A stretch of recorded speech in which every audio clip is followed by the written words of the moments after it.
Here comes a moment in every person's life when the world goes quiet and all that remains is the echo of their own thoughts.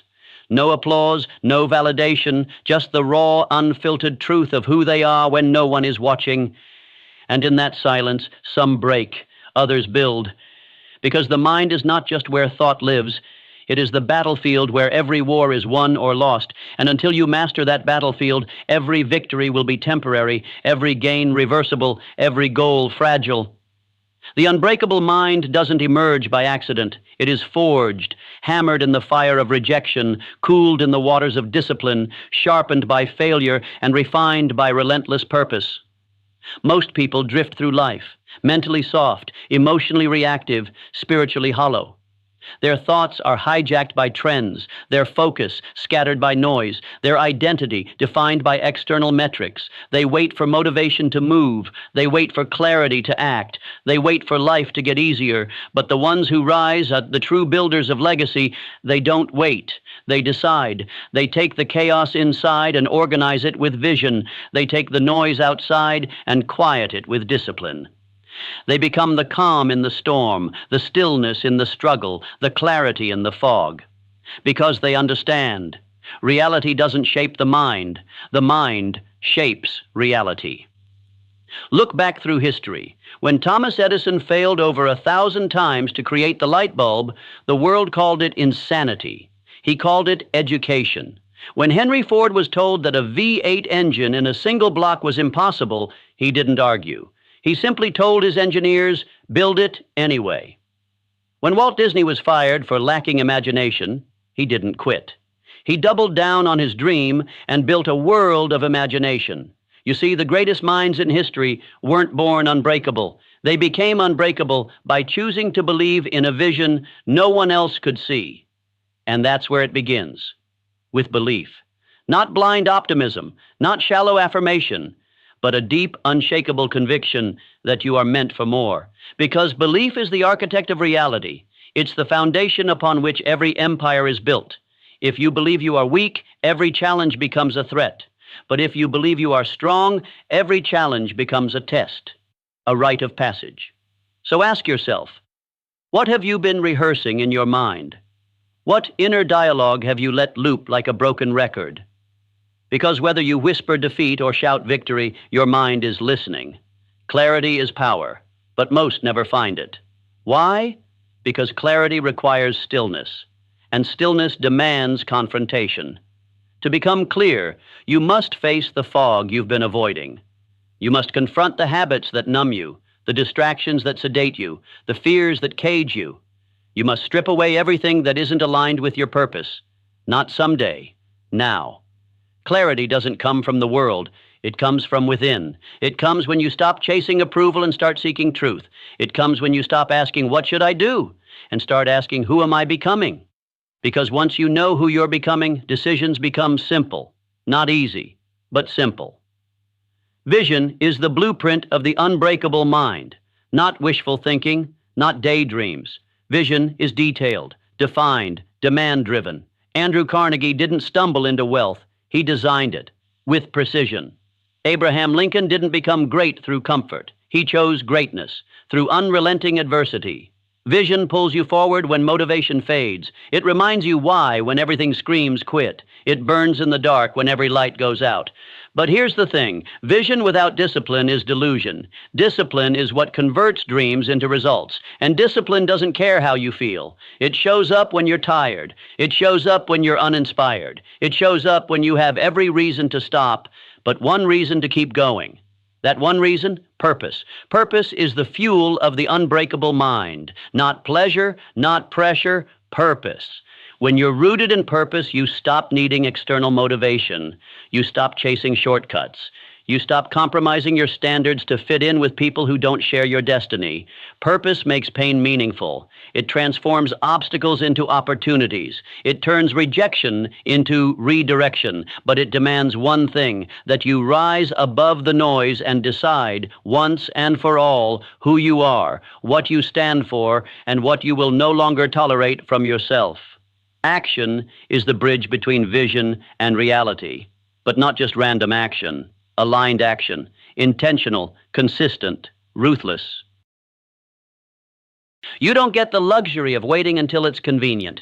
You don't get to dabble and call it effort. You don't get to hope and call it strategy. The unbreakable mind doesn't negotiate with excuses. It moves regardless, because it understands execution beats intention every time. You can have all the vision in the world, but if you don't move, nothing moves. And when the storms hit, because they will, the unbreakable mind doesn't panic. It adapts. Adaptability is not weakness. It's intelligence. It's the quiet confidence of someone who can bend without breaking, someone who can shift without losing center. Nature doesn't cling to certainty. It evolves, and so must you. You evolve by learning, constantly, relentlessly, not just through books, but through life, through feedback, through failure, through friction. The unbreakable mind is never finished. It is forged daily, in struggle, in silence, in solitude, because it knows that what you become is more important than what you achieve. Gratitude is its grounding force, not a fluffy concept, a strategic advantage, because when you're grateful, you're powerful. You're not needy, not desperate, not distracted. You're focused, rooted, unshakable. You stop comparing. You stop complaining. You start creating. Gratitude is not a denial of difficulty. It's a declaration of dominance. It says, I see the pain, but I choose to see the power in it.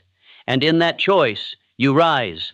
The world will test you. It will try to break you. It will hand you reasons to quit. Good. Let it. Because the unbreakable mind needs resistance to grow, like a muscle under tension, like steel in the fire. And when you stop flinching at the test, you stop fearing failure. You begin to welcome it as a teacher, as a trainer, as the force that molds you into who you were always meant to be. This is the path. Not the easy one, but the only one that leads to freedom. Not just financial freedom, mental freedom, emotional sovereignty, spiritual strength. The power of an unbreakable mind is not about appearing strong, it's about becoming strong, not once, but every day, every decision, every moment you choose growth over comfort, principle over popularity, legacy over likes. This is your time, not to chase, not to wish, but to build. And it all starts in the place no one can see. Your mind. Make it unbreakable. They will call you stubborn. They will say you're obsessed. They'll say you're too intense, too serious, too focused. Let them. Because the truth is, intensity is not your weakness.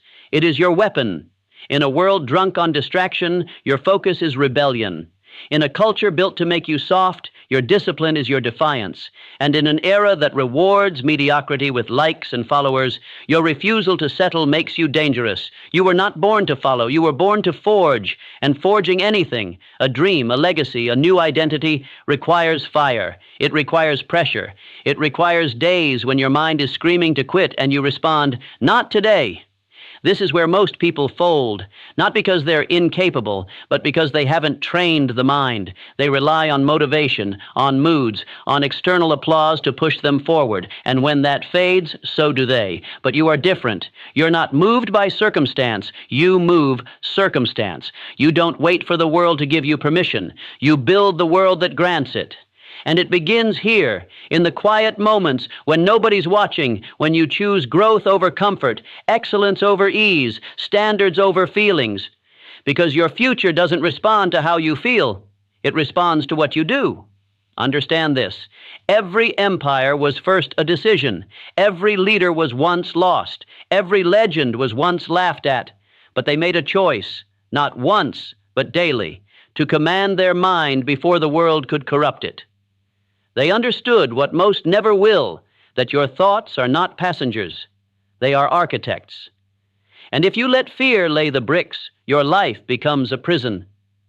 But if you choose to build with courage and with purpose, with belief, with conviction, then your life becomes a fortress, because belief isn't just a feeling, it's a strategy. It is the root from which all action grows. And when you root yourself in unshakable belief, not blind optimism, but earned, tested, battle-hardened belief, you become immovable. Think of Lincoln. He wasn't raised to lead. He wasn't groomed for power. He was mocked, defeated, and underestimated. But while others stared at the darkness, Lincoln forged light. He held his vision in his mind with such intensity that not even war, death, or division could dim it. That's the unbreakable mind. It doesn't flinch. It doesn't shrink. It doesn't need applause or agreement to move forward. It decides what is true and then acts until reality aligns. Do you have that kind of mind? Not the kind that reads quotes and nods in approval, but the kind that embodies them in the fire of daily life, because you're going to be tested, not once, not lightly, not when it's convenient. You're going to be tested when you're tired, when you're doubting, when everything in you wants to quit, and that is when you find out what you're made of. The unbreakable mind doesn't wait for conditions to be perfect. It trains in the rain. It prepares in silence. It builds when no one's clapping. That's what makes it dangerous. Because while others wait for opportunity, the unbreakable mind becomes the opportunity. You want to change your life? Change your mental standards. Most people only act when they feel like it. You must act because you decided. Most people negotiate with discomfort. You must conquer it. Most people lower their goals to match their habits. You must raise your habits to meet your vision. And that requires discipline. Not the forced, joyless kind, but the sacred kind. The kind that sees every repetition, every early morning, every rejection as proof that you're becoming. Discipline is the language of self-respect. It says, I don't care how I feel. I care who I'm becoming. It says, my future is louder than my fatigue. It says, comfort is a drug, and I'm sober now. So ask yourself, are you living by emotion or by intention? Are your actions driven by pressure or by purpose? Because your destiny depends on one thing, your ability to choose powerfully and again when it's hardest to do so. That is how the mind becomes unbreakable, not through motivation, but through mastery. And mastery is built in moments of silence, repetition, and radical accountability. It's built when you stop saying maybe later and start saying right now. It's built when you stop fantasizing and start executing. You want to win? Then train your mind to choose deliberate action over emotional reaction. Train it to respond instead of react, to focus instead of flinch, to endure instead of escape. Because the world will always test you, with doubt, with delay, with distraction. And the ones who rise aren't the ones with better talent. They're the ones with better control. Control of their thoughts, control of their emotions, control of their standards. They don't shrink when they're tired. They expand. They don't crack under pressure. They focus. They don't get distracted by the noise. They own the silence. That's what this world respects. Not excuses, not emotions, not noise. Power, silent, disciplined, focused. Relentless power. The kind that cannot be manipulated because it already chose its direction. The kind that cannot be broken because it was forged with fire.